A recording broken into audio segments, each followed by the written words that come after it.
PhysEdDepot.com. Also, Just Dance. Use the Sing Song Yoga app. Mr. Spring PE. Cosmic Yoga. Does anybody use Go Noodle? When we go back, there's going to be a heightened sense of and need of social and emotional needs. It's almost like kids came to school scared the first couple of days this week. It doesn't hurt to rattle the cage a little bit. Right. And that could be the highlight of some kids' day, too. So I'm actually making teas out of yarn. Hey, if I'm going to be a teacher para, I'm going to be the best one they have, you know. Where I'm struggling in drawing a blank is games and activities where kids can cooperate without equipment. You've had at least one day of teaching now. And any insights for us? I think you're right, Stacy, because if we don't advocate, we're just going to be seen as prep providers. Yep. They did really good as far as staying away from each other. It's just that constant reminder to them that we have to give them to stay, try to stay 6 feet apart. Welcome, physical educators. This is Thinking PE. Because Phi-Ed is more than just fun and games. I'm Stacy Nelson. And I'm Jamie Seneca.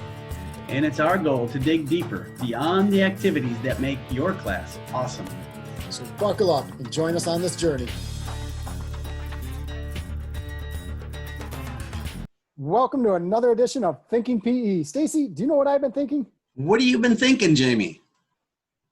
I've been thinking, I've kind of got the gym, an idea of how we're going to set up the gym, but what are we going to do once the kids get there? What games and activities are we going to be playing? How are we going to be, just all that different stuff is going through my head. How are we going to have fun? That's kind of been what I've been thinking. Say more about that, because gym is fun, right? What do you're worried about fun? Well, yeah, that's a good point. I guess what I'm thinking is, in the back of my head, I'm thinking that we've got about 4 weeks of school. We'll start school, but there's a high probability that after about 3, 4, 5 weeks, we're going to transition that all distance learning model if the COVID cases, if the COVID numbers go up, which they're anticipating could possibly happen. So it's how are we going to maximize that initial 3, 4 weeks of school to have as much fun that we can and build a lot of relationships to carry us into distance learning. Yeah, that makes a lot of sense. I really like that you brought that up. I think you brought that up on the last podcast too, where we're just talking about that's a key time when you get together with those kids to really get your routine down, really, and establish, in case you go to a different model, use that time to know who they are, recognize their, I was going to say recognize their face, but you'll at least recognize their mask. You might have to, if you go to distance learning, you might have to ask them to put their mask on to recognize them. But, just to make use of that time. So if you do go to a different model, whether it's switching from all in to hybrid or hybrid to distance learning, you've really made good use of that time and didn't just, try to get through the soccer unit, Yeah. that off. I guess we haven't seen these kiddos since March, and I truly believe that relationships is the foundation of quality education. And it's just, and how are we going to build those relationships? How are we going to have fun with the kids in that short amount of time? I was just thinking when we do hashtag 6 feet PE, we got to keep the kids apart. And initially, the idea is a lot of fitness type stuff, a lot of individual skill work. But I don't want to lose that component of kids working together and definitely not, me interacting with the students, but also the students interacting with each other. Yeah. It is an interesting picture. And you and I both kind of have this image of, kids all spaced out in the gym looking at a video or outside, and all spaced out. If they're not interacting, it's okay. There's some fun activities you can do, but it's not nearly as fun as finding ways to get them to interact. And I know this podcast touches on some of those and has some ideas, but I think it's just the tip of the iceberg, what we got to. I think what I love about the podcast isn't that we get the whole succinct answer to these questions we're asking. Yeah. It's that we start generating people's brains. And that's what I'm hoping any listeners, get out of this is not necessarily answers. They just get a time when we've started the train going in a certain direction. And I saw it even during this COVID time, and your eyes light up during this podcast, your eyes lit up and you're like, oh, I just had like a whole brain thing, Oh, and yeah. just see your mind just going, and you were, Remember that one example? yep, you're so respectful of the person talking that you stopped. But I was watching you in the video. You were just like, Wait, yeah, let me write this down. Let me write this down. I don't want to lose this. I just had a brain moment. And I think I'm hoping that's what happens with the podcast, is that we just start the brains going in a certain direction. I don't know. Any thoughts on that? But I think you're on the right track, because teachers in general, it doesn't matter if you're a physical educator or a second grade teacher or a physics teacher. It's getting that time of year now when everybody's starting to think about school again. And I can, proof, my proof for my data collection is just the amount of emails that I've been getting.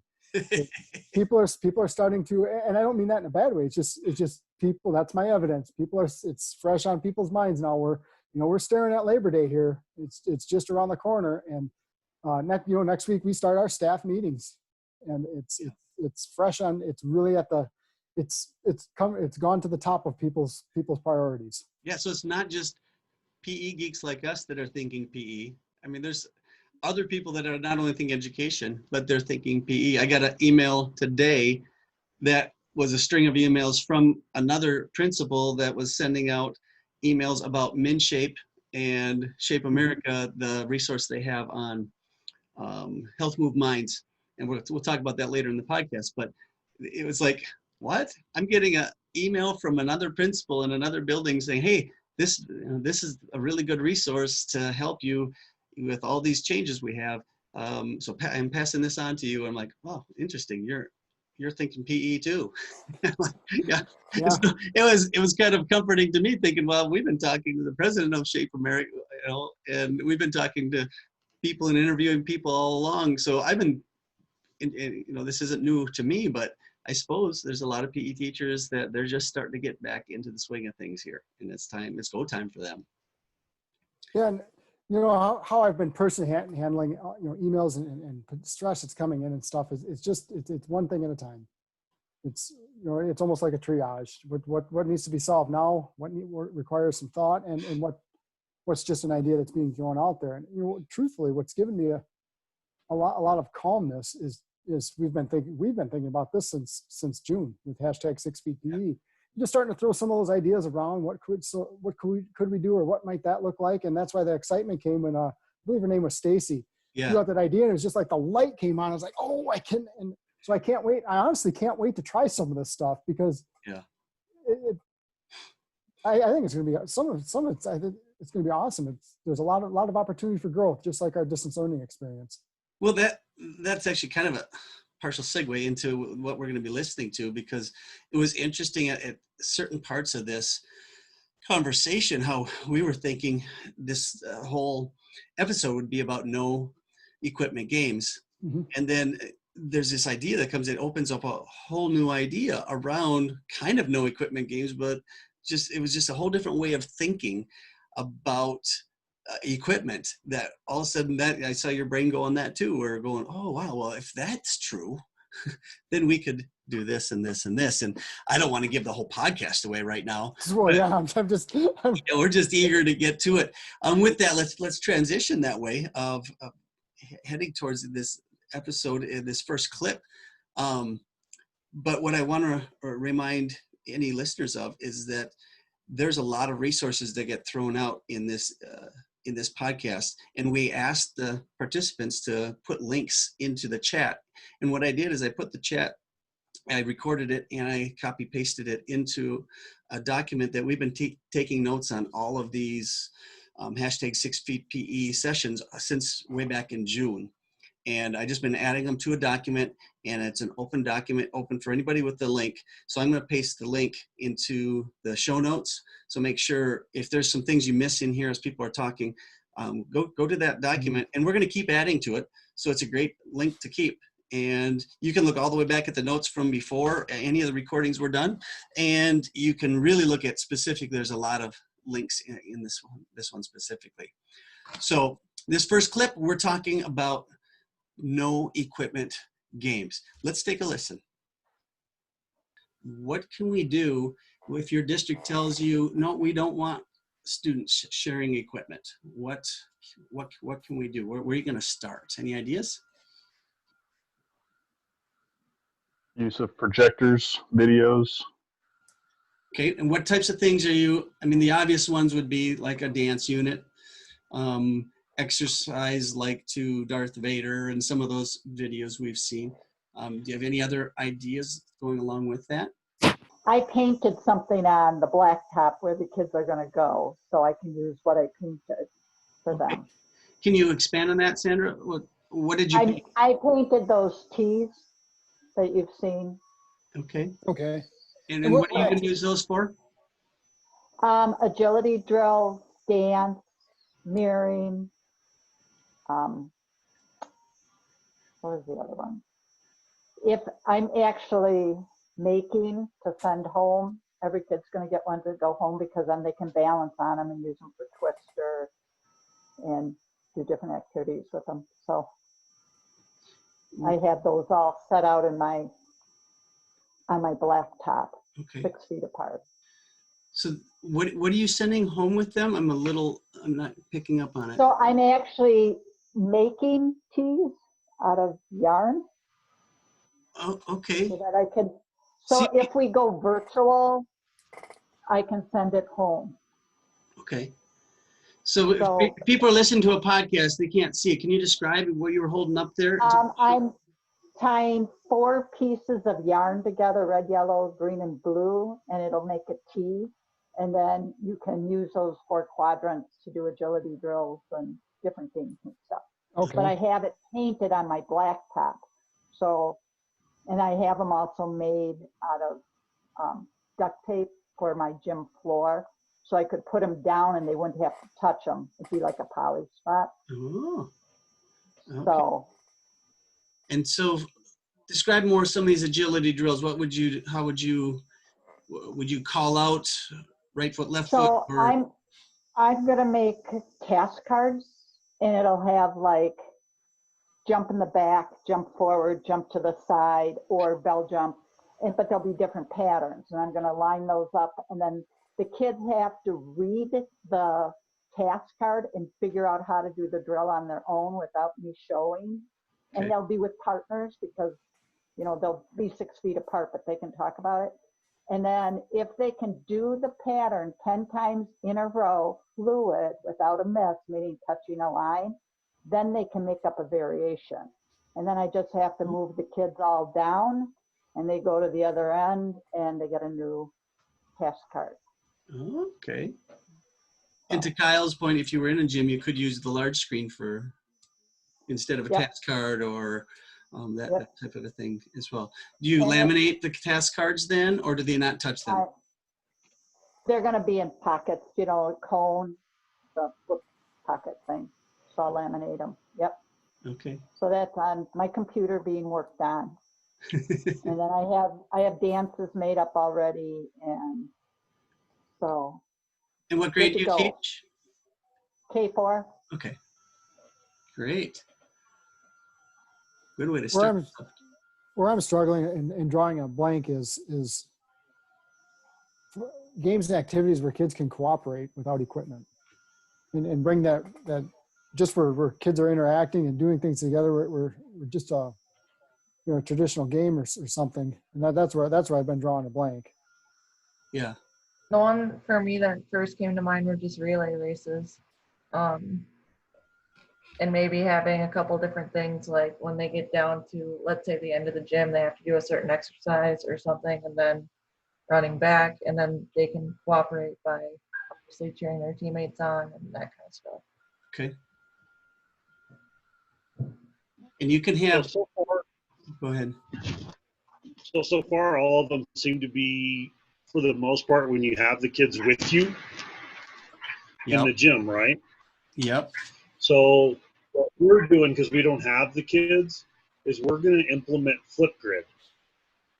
And Okay. then we can have the kids correspond with each other via Flipgrid with a teacher monitor. So I can give an assignment for them to do a skill and record it and send it to me, but I can also have them do a skill or a trick, and then another kid has to try to mimic it and record it and send it back. And so they get to work together in that aspect. I like that. Is I your like that because that's kind of what I think what Kyle had talked about, the mirroring part, where one kid would try to do one thing and another kid has to match that, and that's kind of the interaction that I'm looking for with students and no equipment, but still interacting with each other. and that's even from a distance. Right. Justin was saying you Mhm. can still get them interacting, still do the mirroring. It's just delayed, I guess. Still works. Yeah. And they're getting to communicate directly with whoever they're talking with. Does every kid have a Flipgrid account It's through the school? on the internet. It's a internet-based program, and all of our kids have computers. Okay. Computers or iPads, and it'll work with any of those. But the school isn't controlling the Flipgrid accounts, correct? It's not. I'm controlling the Flipgrid account. So every video that they create has to come to me, Okay. and I can choose to open up the account so that all of the responses immediately respond to each other, or I can make it where I have to watch it and then let it go out. And then the kids can work back and forth with each other after I let them go. Would you be able to do that activity with Seesaw? I think it works in the Seesaw, but you're limited to who can be in it so much. Where with the Flipgrid, I can open it up more and they can have more interaction with each other, from my understanding. Okay. Does anybody else use Seesaw to know if that would, what Justin was explaining would work, even maybe not as good as or as well as Flipgrid, but it would still work maybe? Anybody know? No. My understanding, Seesaw is looks almost like a Facebook. It's almost like it's like a social media platform, but for schools where kids can do that similar stuff to a Flipgrid. My district doesn't have Seesaw, but my wife's district, she does. So just hear her talk about it a little bit. Okay. So it might work, but might be a little more cumbersome. I think they're very similar Okay. in their capabilities. Okay. Anybody have resources that they're planning on for sure using? Maybe let's start with the big screen. Do you have a favorite dance? Again, I'm putting this out there kind of for in the podcast, so we can give some people some ideas of places to go. Anybody have a favorite dance YouTube that they follow, or any other ideas of what you'd use for that big screen? Any resources off the top of your head? I have some stuff on YouTube where I don't know if it'd be because the kids would be moving, but they do a locomotor and then they have to stop and then they do a non-locomotor and then they hit a symmetrical pose and then they move again. Yeah. So I have some videos like that on Facebook, and I have some glow stick dances, like to the song Smile, and I have a dance to Be Nice Okay. on my YouTube channel. So, and it's all K4 kind of dances. If you get a chance while we're chit-chatting, if you want to put a couple links in the chat, then I will add those to the notes page I put together, and Okay. I allow that to everybody that listens to the podcast or otherwise, or all of us could copy it too. And by the way, I forgot to mention it. You can record the chat when we're done here, and any of those links will be saved to your computer. So feel free to do that. I know there's a resource, Mike Ginicola. He's physeddepot.com, Phys Ed Depot. right? Physeddepot.com. I'll put those in the chat. That's one of my favorite. He's got a ton of resources. Another good one was Randy Spring, Is that what's his? Mr. Spring PE. Yeah. If you follow him on Twitter, he's a good follow. Randy's excellent. He has a lot of resources. Yeah. Who's the fabulous yoga gal who Forgot the name. Cosmic Yoga. Cosmic Yoga. Man, those were a favorite during distance learning for my students. They were long, but the students didn't seem to care. Stacy, can you put that in the chat? I don't think I'm familiar with that one, Cosmic Yoga. Cosmic. And that's what you just, and that's YouTube. Okay. Just you look her up on YouTube. Yeah, she's got a ton.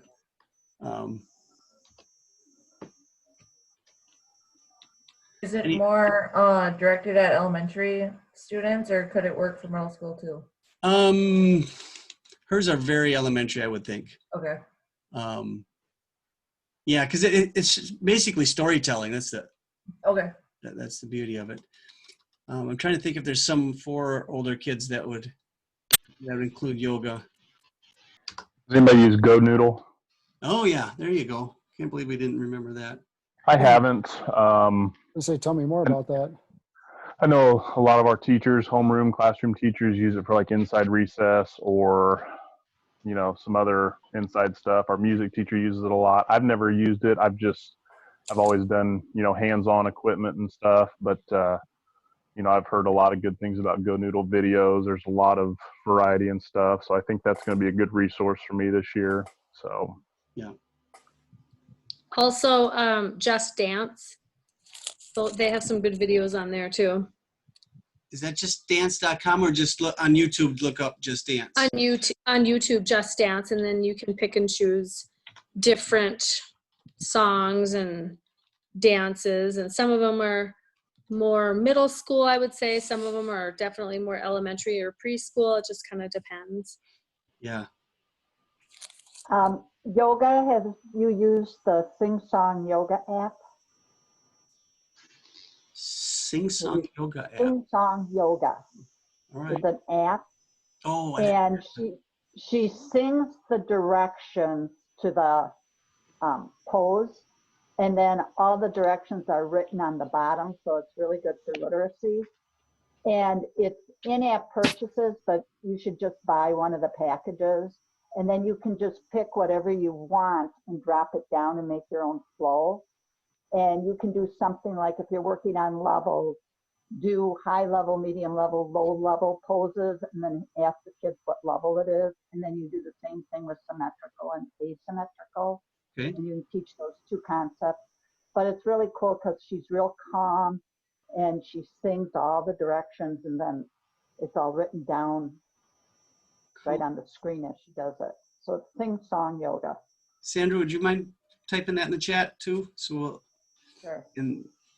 list that it's an app, not a website. It's an app, but I would pay for the full package. Don't do 99-cent Yeah.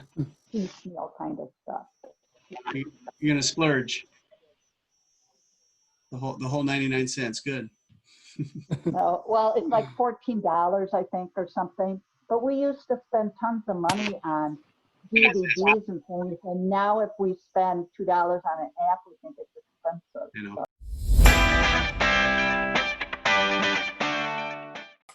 You know, Jamie, it's fun listening to that. I mean, those are several really good resources from people off the top of their heads, and kind of bullets. And if you're listening to a podcast, it's like, oh my gosh, I got to remember those. Just a quick reminder, those are all in the show notes. There's a link to a document. So it's a Google Doc. It's called #6feetPE notes. And all of those will be in there.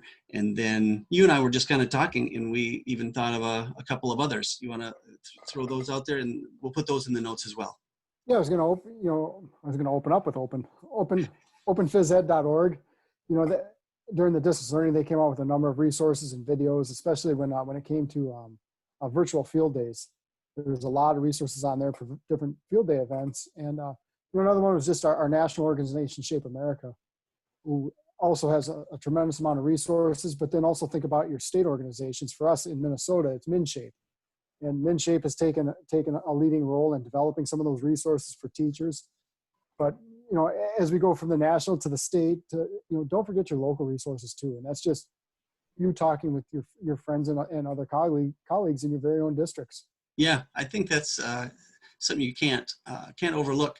Just those conversations you're going to have, hopefully, within your district. I know sometimes when school starts, we get pretty isolated, but hopefully be a great chance to build some bridges and reach out and specifically say, hey, what in the world are you doing first day or second week or that type of a thing. I think that's a great and that's idea. just it. I think, you know, from Open Phys Ed or Shape America or MinShape, you get a lot of resources, but you really need to have that somebody or that group of people that you can bounce ideas off of, specifically what's not working.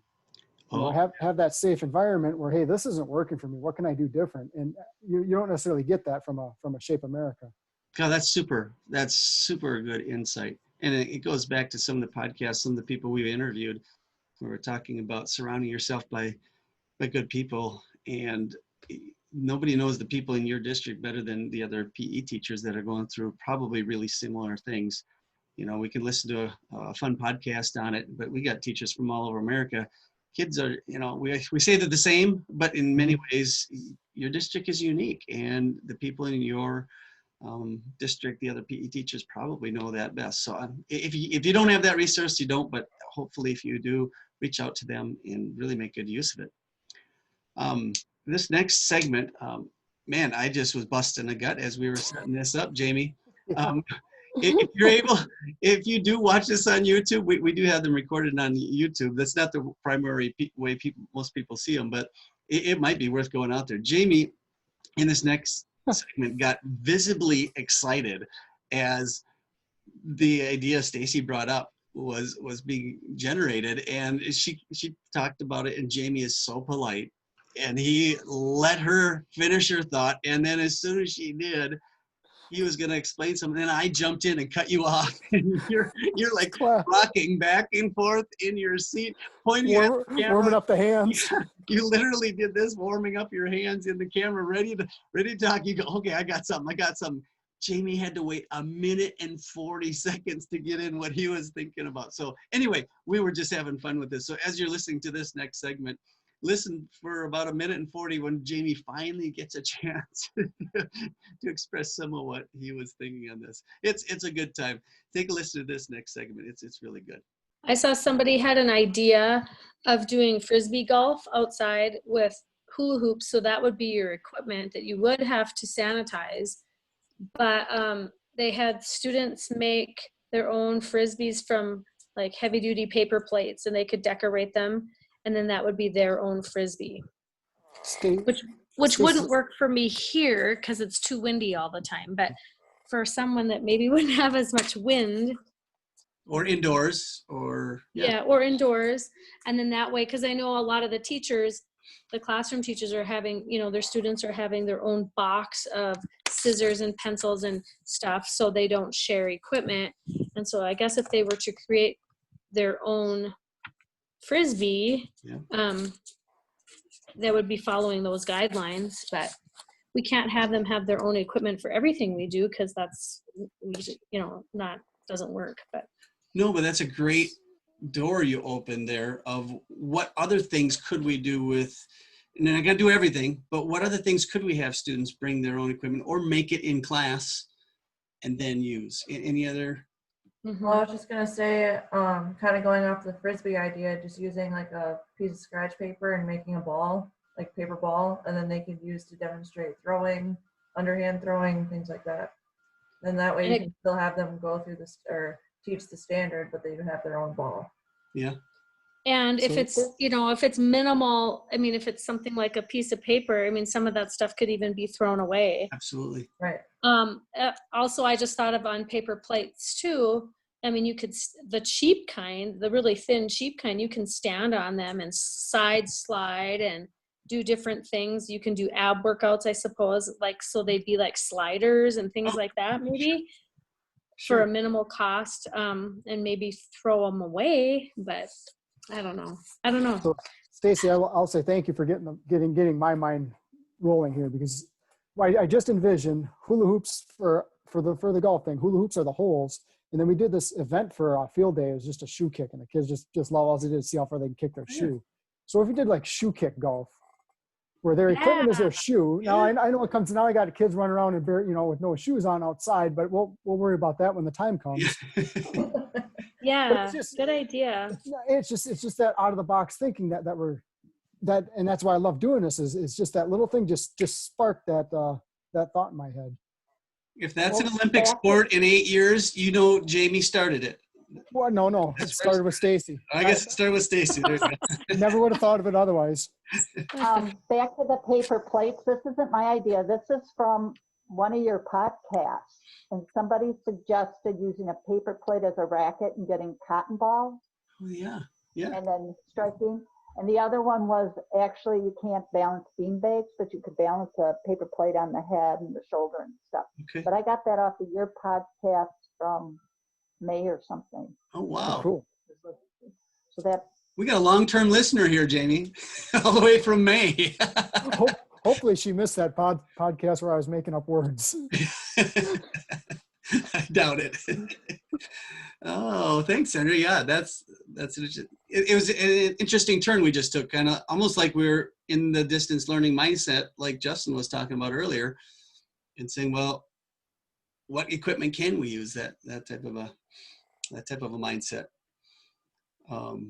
We're trying to get our parents to buy PE packs, and that seems to be going pretty well.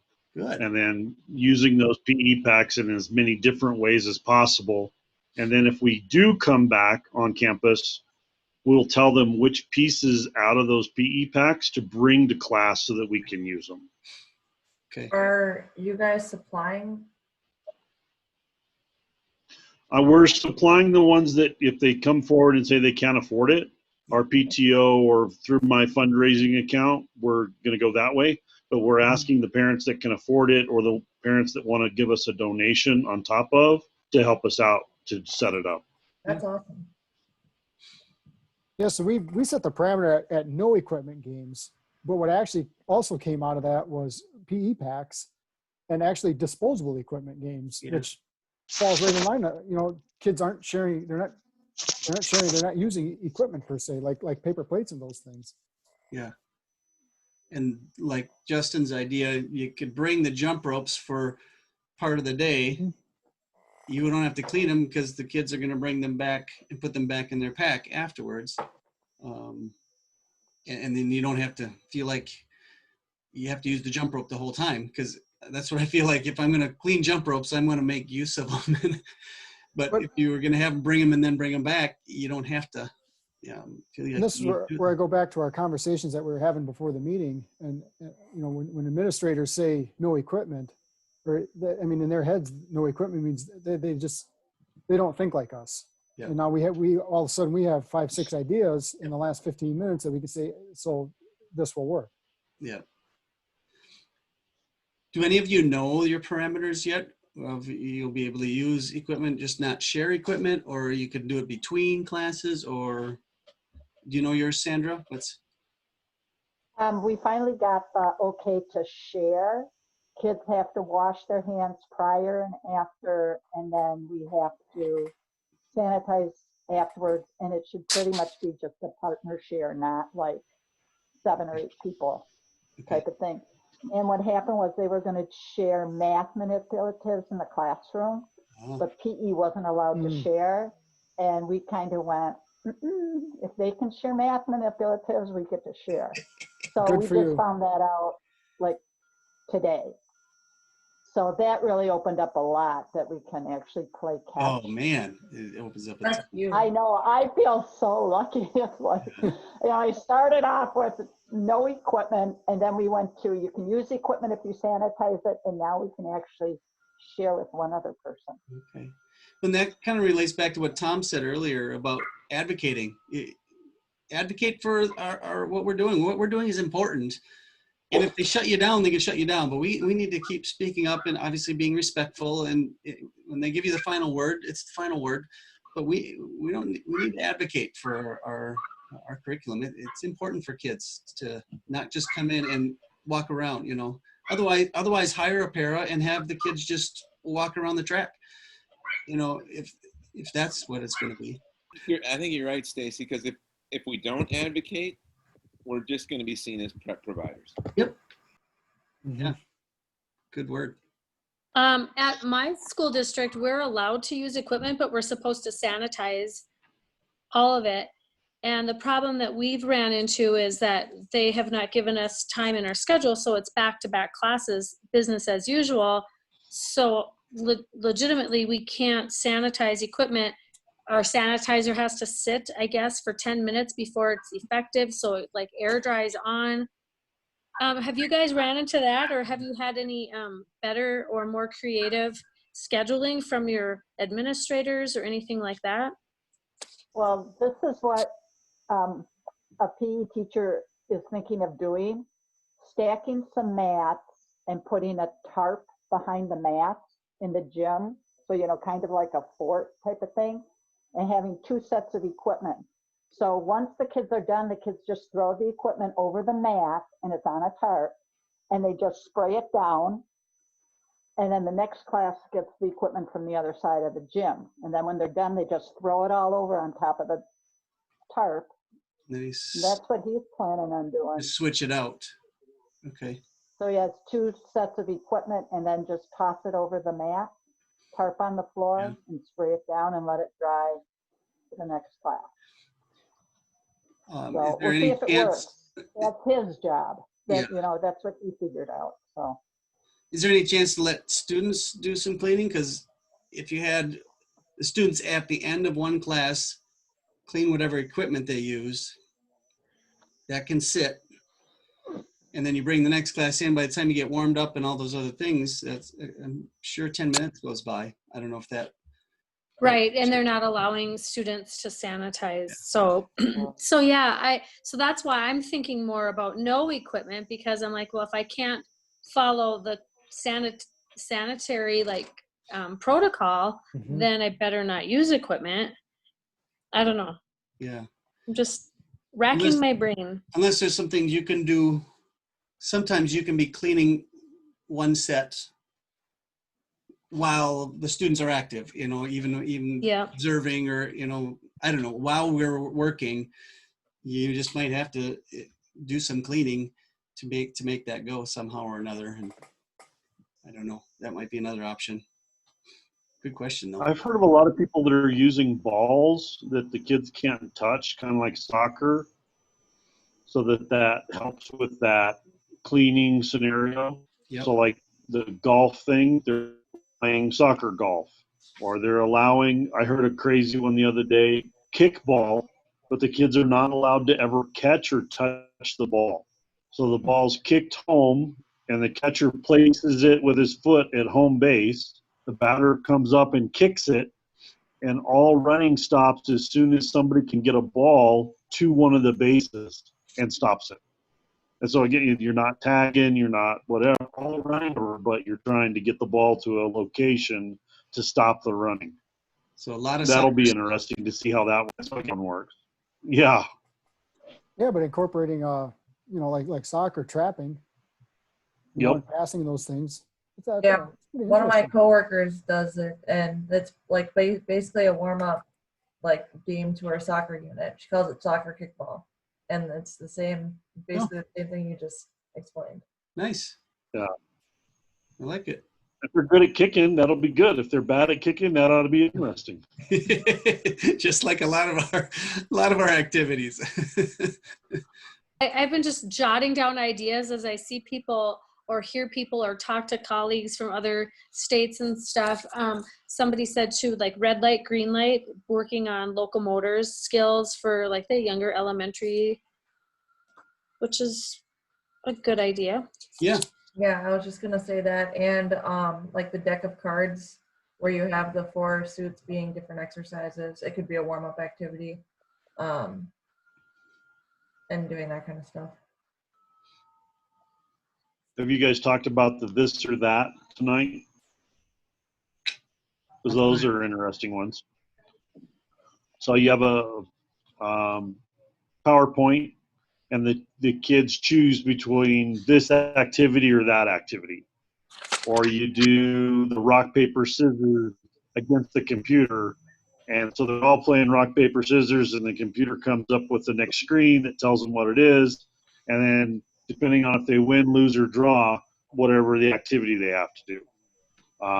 Another one is asking a question and having a true false, and they have to answer it via giving you a motion movement. So if the answer is true, they have to do jumping jacks. If the answer is false, they have to do squats. So then the kids are answering the question depending on what they think is correct. Okay. Yeah, good. And if you go to, I'm sorry to cut in, but if you go to Mike Giannacola's Phys Ed Depot page, he has a bunch of those this or that's on even on YouTube available. And again, that's Yeah. depot.com. Cool. I was thinking about stations where you could have maybe iPads set up with different activity. I don't know. I don't have this fully thought out. I was just wondering if that would spark something for somebody. Of stations, you get your kids in smaller groups, and then you could set up different activities. Anything spark as I mentioned that? There's an app, and I do not remember the name of it, but it takes a picture of the kids while they're doing an activity and puts something on the screen, and then they have to put their hand and touch it, or dribble a basketball into a certain area, and it's counting their dribbles in a minute.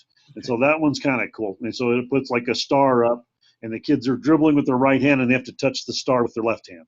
And so that's when it's, even without anything, they're just standing there touching the star or whatever, and it moves around the screen. Okay. That's a good station with an iPad. Okay. Has anybody seen that one? I think I have seen that. Yeah. Mm-hmm.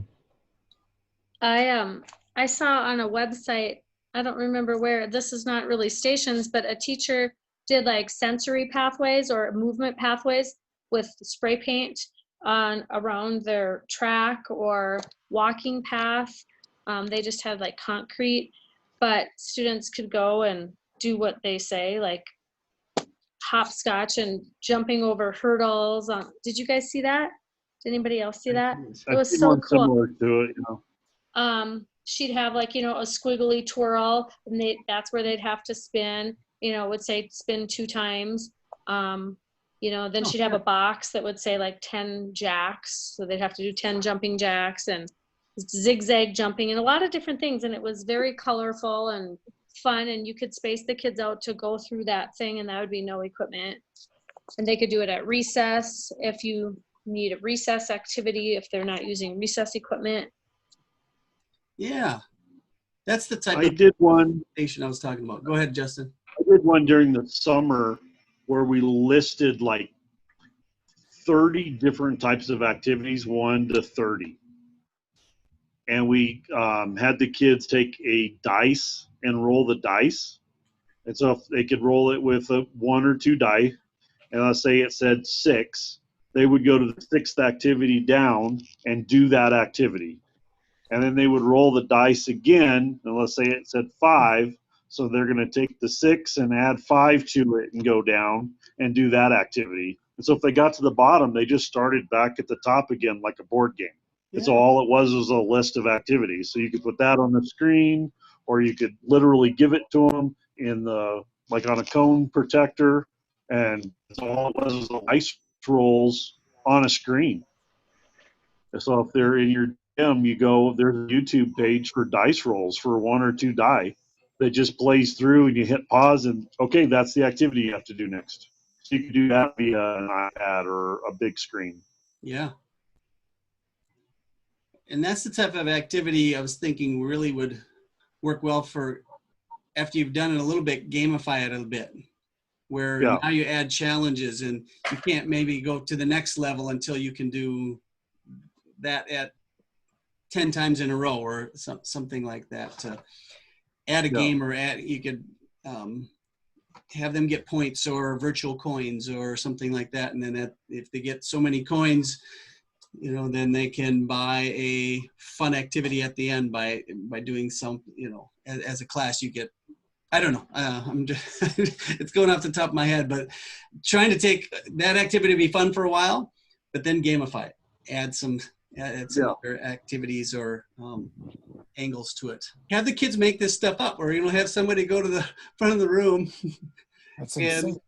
if you could do, ask the kids, if you could do something fun and unique, for those of you who can't see it on the podcast, the kid's got his hand on the wall with his fingers pointing straight down, and then he's walking under his arm, and he's contorting himself one way and then the other. And I mean, it's not simple. I don't know if I could do it, but I don't think my arm bends like that. yeah. But I was thinking that mirroring idea of, you do it and have a partner do it, or have the whole class. I think it would just be that fun piece. And then something we've talked about a little bit is adding leadership into your classroom a little bit, where, get a kid up front and have him show off, so to speak, and so that 3/4 of the class can't do that because he's double jointed. Well, that's fine. It still was kind of a fun activity in the meantime.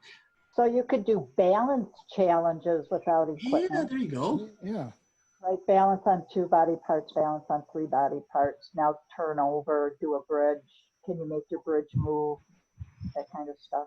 Yeah. And you can do that with partners and just say 2 body parts, leave it open, and then one partner chooses one foot in one hand and the other one chooses some other way, and both of them have to mirror each other and practice going back and forth. That's exactly what I'm talking about. Something like that. You could challenge them to make the activity be a high, medium, and a low activity too, with what they're doing. Say a little bit more about that, Justin. So you have to perform an activity that has 2, we'll call them tall, short, or short, tall, and medium. Okay. You have to perform 2 activities that are at a medium height. You have to perform 3 activities at a tall height, and you have to perform 4 activities using a short height, and you can put them together in any form you want, in any pattern. Yeah. You could do that. Office holders. You could do that with speeds too, like slow, medium, and fast. Yeah. I'm not sure if I got this off of Asphalt Green or somebody else, but you're in a group of 3. Hopefully I get it right. One person's the clay, one person's the sculptor, and one person's the model. And the person who is the sculptor gives the direction, and then the model just stands there. And the other person has to give the direction so that the person who can't see the model looks exactly like them, something like that. Yeah, and the rest of you getting that? That sounds like a fun interactive game, and leadership, and then you communication. Communication. And we tried it, and we said, somebody goes, well, put your leg in the air, and I put my leg straight, but the other person had their knee bent. So then they had to change their direction to get me to I like look it. more like yep. And I think that was Asphalt Green has some stuff out. That's, you can go on. Okay. Again, would you mind throwing that in the chat if you get a chance? Yeah. And then I we don't can. know if I have the website, but I can put down the name. Yeah, at least the name, and we can Google search it. But, Okay. yeah. As many resources as we can get out to people would be great. Another good one, it has lots of equipment, but the kids don't have to touch it, is having the kids bring something that they can use as a blindfold and play minefield. They're partners and they have to try to talk their partner through the minefield without touching anything. Yep, I like that. And so now you're working that, the great communication part and being able to move in different directions. And you can tell them, hey, you now have a certain amount of time to get through it. Not just get through it. Can you get through it with the shortest amount of time? Yeah. And if your partner touches something, you go back and you switch. And now you have to try to walk your partner through it by talking to them. Great idea. Yeah, that's that gamifying piece, adding the time in there. Yeah.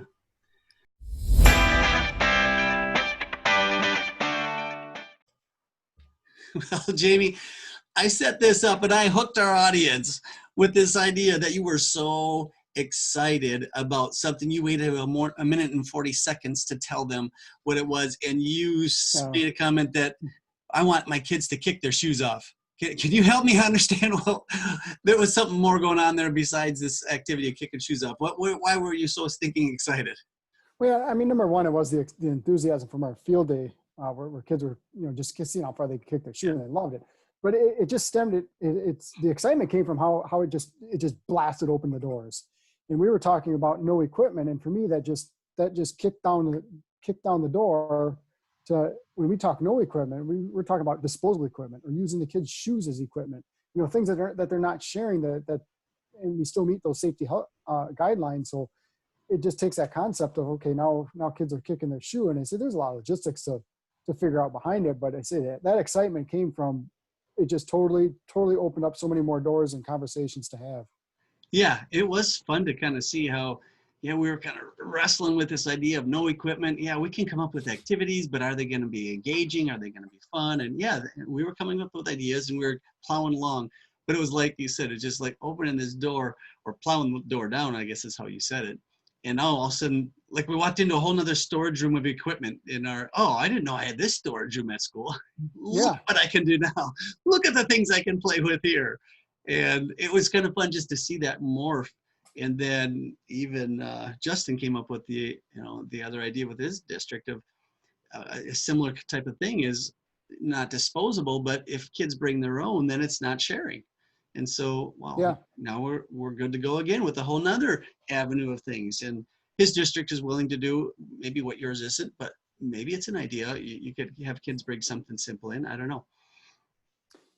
But it really highlights that growth mindset. And we saw this back in the first series of hashtag 6 feet PE back in June, when we get stuck talking about standards and how would you teach a standard and still maintain social distancing, and it would be stuck, and then somebody would throw a nugget of information out there, and then it would just go in 5 different directions. And we see a lot of that here. So you get your ideas from Twitter, from Shape America, from Open Phys Ed. But I think we're going to find a lot of resources is through each other, through those conversations of, oh, hey, did you see what I saw on Twitter? And then it just grows from there based on your students and the equipment that you have in your gym. No, I think that's not only valid, but super important. I'm glad you kind of turned us onto that in this podcast, really focusing in on the people right? Whether it's local or just your closest friends in the PE world. I think it's really super important. Kind of heading us into this next section, which is around SEL. This piece that you just went through of you were kind of struggling and stressed, and you went from stress to really excitement with one idea. It kind of brings to note that we're gonna, as teachers, be walking into this situation more stressed than normal, and to realize that, and the social and emotional piece is important for kids, and that's what this next segment is about. But just to remember that this is for us too. There's probably some hidden things in our psyche that are going on that we don't really realize, and just to kind of have grace for our own selves as we enter into these, especially this week, or all around Minnesota, we've got 1 week, and then most teachers are back full and in prep. And there might be some anxiety, rising this week in you and that type of a thing. And if it's happening in us, man, how is it going to happen to other people? And it comes out in all sorts of ways. Some people straightforward and it blows you over. Other people, they stuff it. And some people just kind of comes out sideways. And we don't know what we're going to get with kids. And that's the fun part about this next segment is some of these teachers have really had some really good thoughts about the anxieties kids are going to be bringing those first couple days, especially to class. So let's take a listen as these teachers share their thoughts on social and emotional pieces that kids are going to be bringing in the first day of class. When we go back, there's going to be a heightened sense of and need of social and emotional needs on the students' part and the teachers, but let's focus on the students first. What accommodate, I don't know if I want to call it an accommodation, but what thoughts have you had about how you're going to approach the year or your setup or your instructions or any part of it that that might be just a little bit tweaked different than it would have otherwise, because students are coming from, things are crazy. School's not the same as it was last year.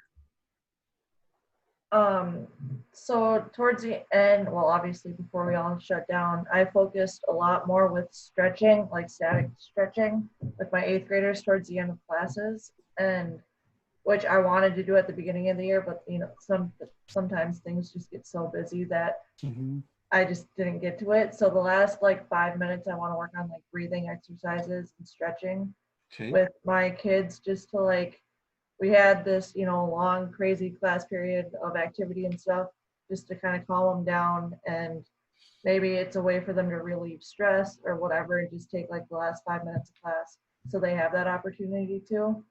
And then they can go on to their next class trying to feel, somewhat relaxed, maybe.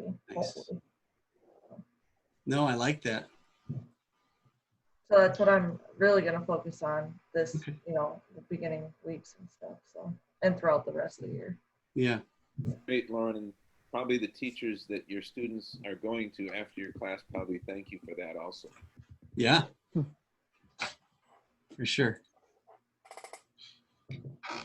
We got something, I think it was Randy Spring. Was that the last podcast we released, Jamie, where he had talked about PowerPoint? Are you with me? Yeah. On that, is that Randy Spring?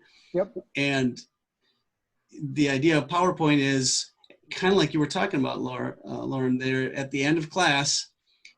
I like to get them just a little bit settled down, like Tom said, so the teachers thank me, and do a little bit of breathing.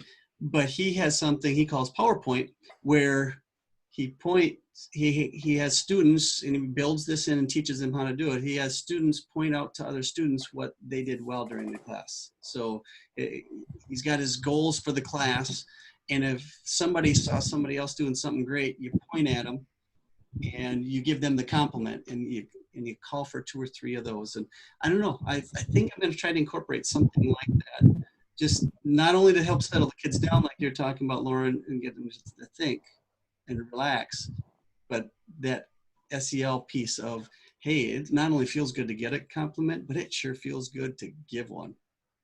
Right. And that could be the highlight of some kids' day too. Some might not be having that great of a day, and they do one good thing in PE, and someone realizes that, and that could make their whole day. Yep.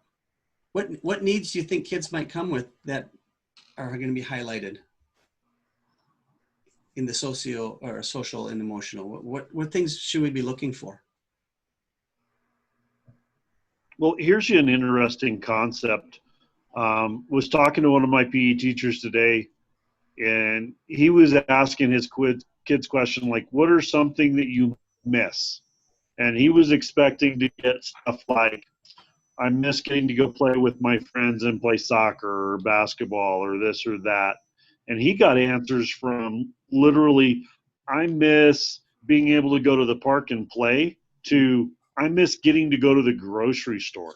So we're going to have a wide range of what these kids have been allowed to do for a long period of time. And the 6 feet may not be an issue for them. They may want more space than that. Yeah. Because they haven't been allowed to be around anybody but their own family. Yeah. And so, and do those parents even let those kids come back for a while? So I think those issues are going to be things we're going to have to deal with too. An interesting concept. Today was our first PD day, and one of our counselors had said that something that we didn't think about, or we should think about, is that some of these kids that came from really stable families, and they were, kids without behaviors or without problems, they're used to their worlds being, very good, and they might be the ones coming back with the most trauma because their world got turned upside down. Whereas some of these trauma kids that we always see behaviors from, this might not be a big deal to them. This is just one more obstacle in their life of many obstacles, and so they might have less trauma or showing new behaviors than maybe some of the kids that we've never seen behaviors from before. And I thought, wow, I never thought of that, It's a super interesting thought, Stacy. Wow. Yeah. Well, you're going to have these kids that have been at home with maybe siblings and maybe none.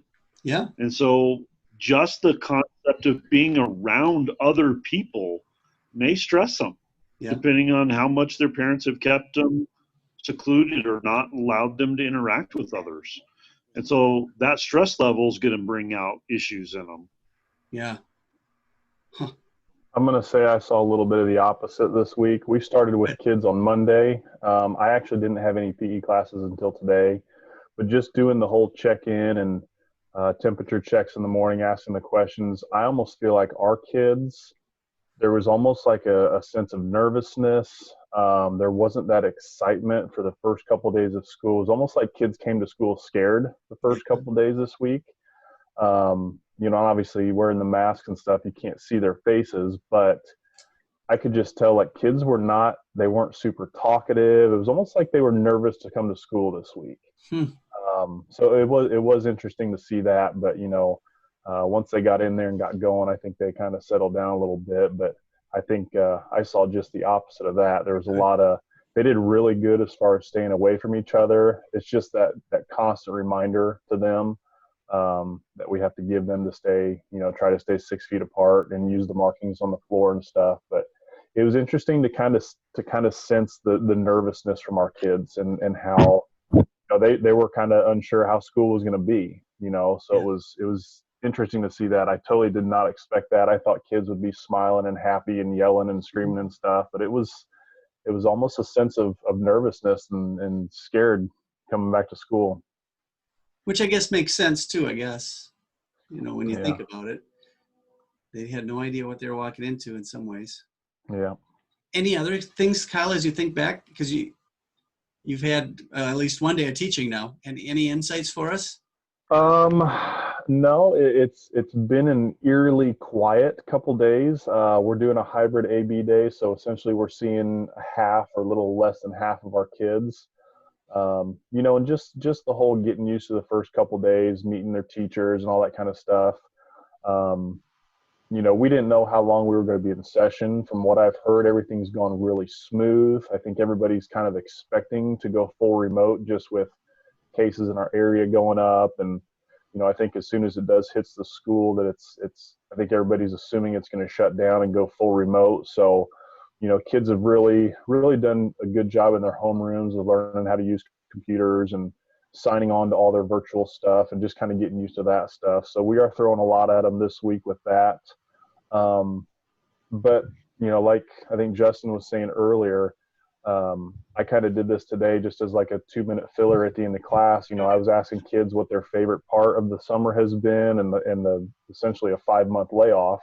But then I also asked them, you know, what did they hate or what did they miss the most? And it was a lot of, you know, friends and interaction and sleepovers and stuff like that. So I know they were missing their peers and things like that. But it's been a good couple of days. It's just it's totally different, you know, just with everything that's going on. So, Tom, would you mind talking a little bit about Health Moves Minds? Because this is a program that if your school is interested in, I'll let Tom explain more, but he was explaining a little bit earlier. I think it's worth giving some airtime to. And if you want to know more, he put his email in the chat, so you can certainly get in touch with him. But would you mind kind of, you know, need to go into real depth, but give a overview of what that's about? Sure. Thanks, Stacy. Yeah, Health Moves Minds is basically Shape America's program that kind of replaced Jump Rope for Heart. I obviously have a lot of respect for the people at AHA that did Jump Rope for Heart for 20 years. They're still doing wonderful things. I know a lot of schools that are still doing that. But Shape America came up with this program, and we're talking about resources, and we're talking about socio-emotional lessons. The Health Moves Minds curriculum is full of age-appropriate, skill-specific lessons, SEL lessons for K through 12. And the difference between the Health Moves Mind student-focused learning initiative is it's not just, you don't just do it for 2 weeks like you might do your Jump Rope for Heart or whatever, have a Jump Rope for Heart, you know, jump rope unit. You actually use it every day and throughout the whole school year. So you're embedding it into your curriculum, and you're changing your culture of your school to a culture of kindness every day. And that's why I really like it. I saw it happen in my school last year when I did it. It changes, you know, you start to see your classroom teachers have kindness posters, and, you know, it really transforms your culture. And you can't do that in 2 weeks. You do it all year long. So that's the difference in any fundraiser I've ever done before. And it's just been tremendous for my school. Cool. Yeah.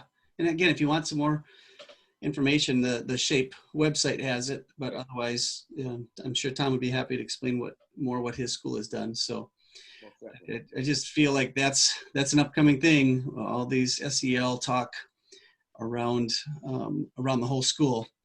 PE is going to be the center point, and it's just embedded in what we do. You can't teach PE without teaching it, but you've really highlighted it and got a whole culture around it, and you're affecting the whole school with it. That's the piece I like.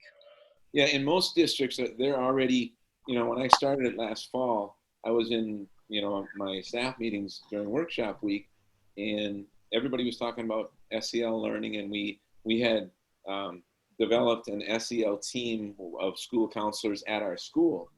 And, you know, I'm jumping around in the back of the room, and I'm like, hey, you know, I'm going to be implementing a program this year that is right up this alley, and it's focusing on the same things. So it was really great timing. Obviously, Shape America must had done their research as to what is important right now. And obviously, with the current situation, both our student body and our staff, we're going to need to be able to be in touch with our emotions and have strategies to, you know, be able to deal with these stressful situations as they come up. I think you mentioned at the last podcast, Tom, that a big part of what we need to do is just model what students need to do, and we need to show them how we're handling our stress. And I think it's okay to show them and tell them that we're stressed and that we're being affected by this, and then to share our strategies for what we're doing to calm ourselves down, which some of us, for me, it's getting out and playing pickleball, you know. That's part of my strategy, and to share that with students, I think is important, to model that and then allow them to go for a bike ride if they're feeling stressed or whatever they would prefer to do. Hey, Stacy, the social emotional learning SEL, it keeps coming back, and it's on the forefront, and it's really, really applicable for this upcoming school year. And I think physical education can and should be the leader in supporting the school's atmosphere and climate in regards to social emotional learning. Well, you say that, Jamie, and I do want to discuss that a little bit more, because you've brought that up a couple different times. When you say the atmosphere, you're not talking just the gym, because you've made comment overall on all our podcasts several times about the idea of we're not in this alone. We're not the only ones training kids to wash equipment. We're not the only ones training kids to stay 6 feet PE. We're part of a team, and we need to be good team leaders or team participants in that. But can you say a little bit more about why you think that's such a big deal? Well, I think number one, when students come, that they're feeding off our enthusiasm versus our fears, our excitement, you know, and that's as a building as a whole, is just create that welcoming environment those first few days of school, just like if it was a quote unquote a regular first day of school. It's filled with excitement. Yeah. And try to bring some of that normal back to the school day. And we can certainly have our anxiety in private or during staff meetings or what have you, but the kids shouldn't bear the brunt of that. Yeah. And to me, I guess, think it comes down to respect. Mm-hmm. Being respectful that these are people, not just children. They are real people with emotions themselves. And knowing that, like part of the discussion was in that segment, where kids could come in with totally different emotional needs, and some might come in and be literally scared sometimes, because now they're hanging around, everybody has masks on, and that could create anxiety for some kids, whereas others it's not going to bother. And so we're not going to really know how it's affecting these kids until it comes out. And it might be different. You know, you might think that first day, wow, that really went smooth. The kids were just really keen in and listening. And then the next time you have them, all of a sudden they're all over the place. And that could be because even just in that classroom, if they have a teacher who's just super stressed themselves and really nervous about breaking rules, and suddenly that's become the most important thing, even above learning, is making sure my kids don't break any of these rules. Well, if kids are going to catch on to that, and they're going to be afraid to step out of line, and then that's going to come out in their behavior. You know what I mean? And any thoughts on, is that kind of what you were getting at, where you were trying? Yeah, and that's what I guess that's what I'm getting at. It's, you know, if a student doesn't have their mask on, or if a couple students are not 6 feet apart, if that's your rule in your school, it's how do you correct that situation? Yeah. And if you're correcting that situation, but your fears and your own anxieties are leading that discussion, it's going to be a negative interaction. And that's the climate you're going to be setting in the school, and the kids are going to play off that. Now, if you come back as a teachable moment and come at that moment with compassion and understanding, I just think it sets a different and more positive climate for the building.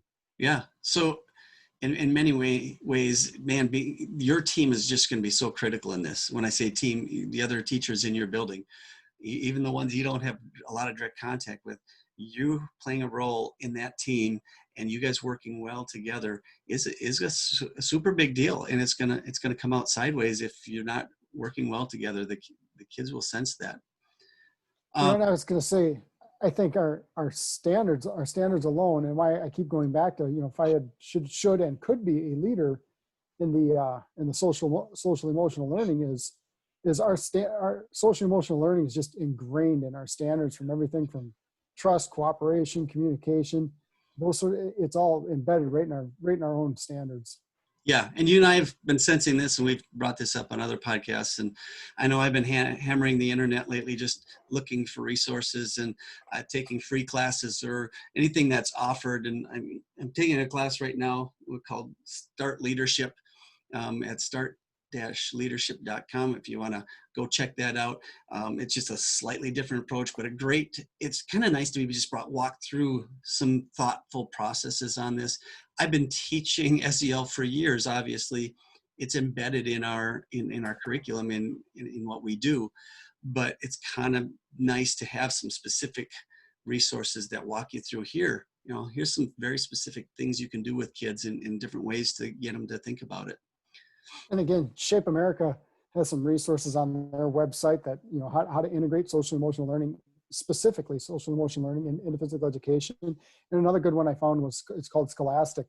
It's kind of a play off the book company Scholastic. It's actually Skillastic, SKILLASTICS, scholastic.com. And they have some pretty good resources just on, again, how to embed social emotional learning into physical education. Yeah, and Tom Roberts discussed that's part of that Shape America and MenShape. That idea of Health Moves Minds has a ton of activities in there as well. So yeah, this whole podcast, it kind of put a bow on this. As I'm thinking back, there's just been a ton of resources, a ton of stuff for links, and obviously we've mentioned that we'll have those available in the show notes. Links and different places you can go for resources. And we've even talked about how important other PE teachers are as a resource. But even as we just discussed, the teachers in your building, the people you work with every day, those are actually going to be one of the best resources and most important resources you have. And that is Thinking PE.